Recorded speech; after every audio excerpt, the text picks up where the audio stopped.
What's up, my friends? In today's video, we're going to really unpack what is breathwork? What does breathwork actually do? Right? Most people think breathwork is something you do, right? But the truth is we're always breathing. And every single breath we take is kind of sending a message to the nervous system. It's impacting our physiology. So today's video, I really want to unpack how breathing works, right? Not just as a practice, but as a baseline behavior. This thing that we're doing 23 to 25,000 times every day. It shapes our state, right? It impacts our stress, our emotions, our energy. It's a really critical piece of our physiology. I really want to talk today about kind of how evolution has wired our breath and our brain to respond to changes in the environment and kind of inform the nervous system how it should be acting. And in part two of this video, I want to kind of explore what happens when we actually intentionally use the breath, right? Breath work, allowing us to access altered states, release emotion, reconnect with different beliefs and stories. Right? So breathwork in my mind lives on this spectrum. Today's video, part one, we're really going to unpack breathing and the functional side of breath. And in part two, we're going to unpack the experiential or the therapeutic side of breath. So let's kind of dive into this, right? If we think of breathing or breathwork, right, as a behavior, it is a baseline input for our physiology, for our nervous system, right? It's this constant, never ending input that shapes the autonomic nervous system, right? It shapes our heart rate, it affects our blood pressure, it impacts our brain waves, it's influencing our stress hormones, our digestion, our immunity, right? The list really goes on.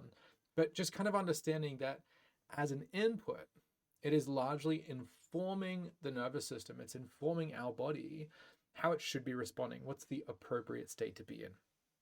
So it's like you don't just feel how you breathe, you become how you breathe, right?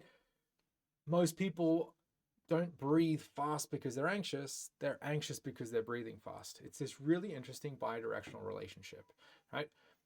But when we kind of understand this evolutionary layer, so I want to kind of go back a little bit. For almost all of evolution, our breath served as this kind of interface, right? A messenger between the outside and the in here, and a messenger between the body and the brain. Right? From an evolutionary perspective, breathing is really one of the fastest ways for the body to kind of detect changes out there. Think of this, right? The tiger jumps out of the bushes, changing my breath. I'm running away from my life, changing my breath. I get away and I'm back safe with my tribe. This slow rhythmical breath. Right? When this happens over millions of years, the brain becomes really hardwired to respond predictably to changes in breathing. Right? My brain responds very predictably to fast breathing, right? To shallow breathing, to breath holding. But a lot of the time, people don't recognize these unconscious patterns. Many people hold their breath when they're stressed and they don't know they're holding their breath until, right, they take this massive release, but not even aware that they're holding their breath, right? Many people don't recognize when they begin to breathe quickly, right? And that precedes them feeling anxious or feeling tense or having a panic attack, right? Before we consciously know, right, our nervous system is kind of responding to these subtle changes in our breath. Right? By the time I say I feel anxious, my breathing changed well before that, right? And so really kind of thinking of this long term, how did breathing, the body, the environment kind of evolve together? What I want to add to this is think of the environment today. Really different, right? We're not running from the tiger that's coming out of the bushes.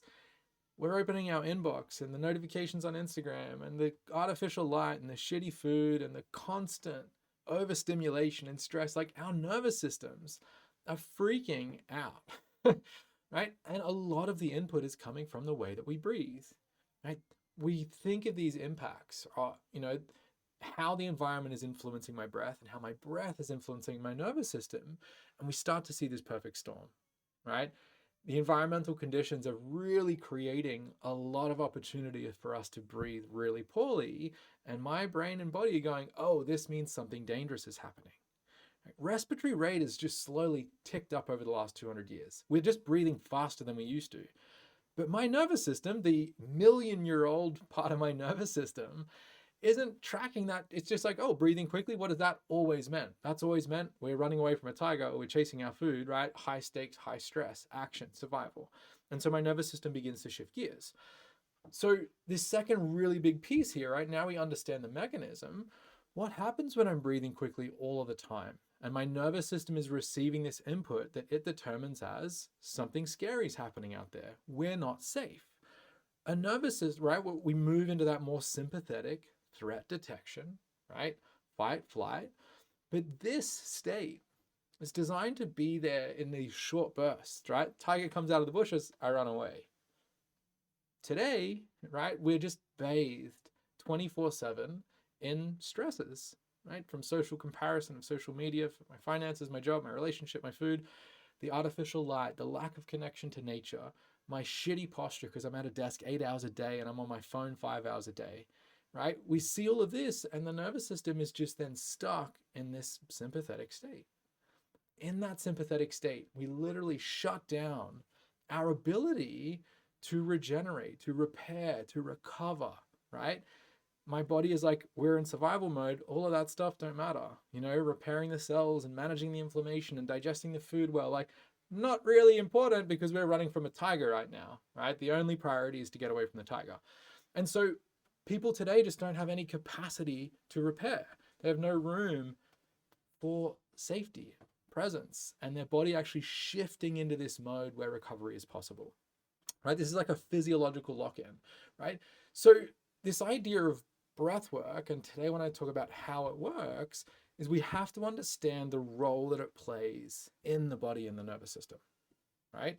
Number one, the frame that I love to use here is kind of this interface, right? My breathing is the kind of interface between out there and in here. It's informing my nervous system about the appropriate state for us to be in.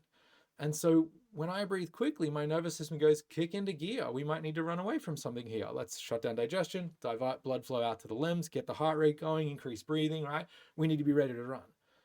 But if that input, right, was from an email from your boss, and there's actually nothing to run from, then again, we've created this shift in the body with no matching kind of output.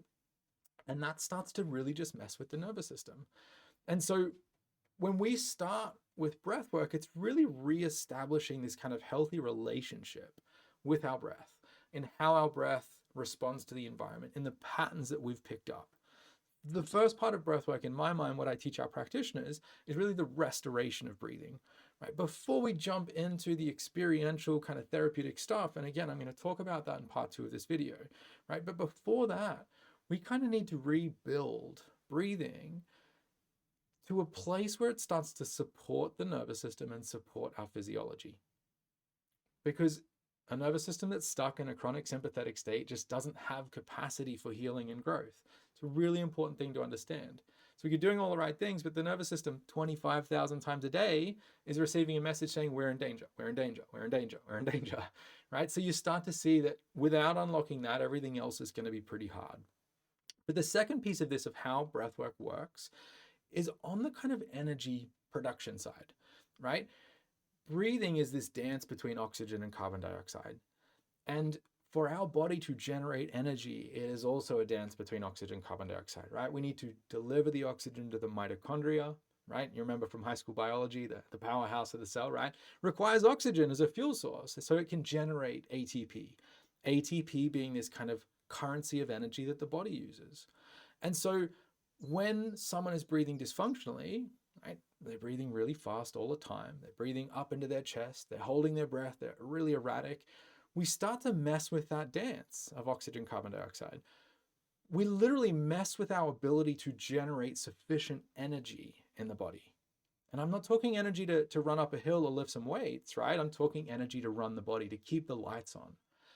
When you start running at a deficit, it's very hard for the body to maintain, right? To continue recovering. And so we have this perfect storm, right? Breathing dysfunctionally is going to kind of keep the nervous system locked in a sympathetic threat detection, action, survival kind of state, which means we deprioritize all these functions of longevity, right? We're not keeping ourselves healthy long term, we're just trying to survive the moment. And so we'll cut corners, for future and we'll use them now. And then the second piece is breathing dysfunctionally can interrupt my ability to actually generate energy. When these two things combine, right, my nervous system does not know how to access safety and restoration, and there's a deficit in energy, right? There's not enough to meet the demands of the body. We have a recipe for chronic health issues, chronic disease. I'm not going to go too far. I can't help myself, but I'm not going to go too far into why the conventional healthcare system then falls apart, right? Because someone expresses all of these symptoms from this core disruption. No safety, no recovery, not enough energy. But now I start to feel anxious, and someone else starts to feel depressed, and someone else has a flare-up of chronic pain, and someone else gets an autoimmune condition, and someone else has digestive issues. And they all get managed in this isolated, specialized way. And no one's really looking back at perhaps there is not enough energy, the body is in deficit, and perhaps the body has lost its ability to actually recover, repair, restore, and maybe that is where we should be focusing. And so bringing this back to how does breathwork work, one of these fundamental kind of pieces and unlocks is we can restore the body's ability to generate more energy, and we can restore the body's ability to access, repair, recovery, right? A sense of safety at the level of the nervous system. So when we come back to this idea of like functional restoration of breathing and then the experiential coming in part 2, this functional restoration side, it's not about using breath work as much as it's about kind of understanding how my breathing has been shaped by my experience, by my environment, and then what that is doing to the state of the body, right? To the state of our physiology, of our nervous system, our emotions, right? This huge kind of piece where that is the biggest constraint that I see as a practitioner, right? Is someone is locked in a survival state, sympathetic nervous system, and they have a deficit of energy. That's at the level of where things are breaking apart. We then go into this classification or diagnosis or disorder of these labels.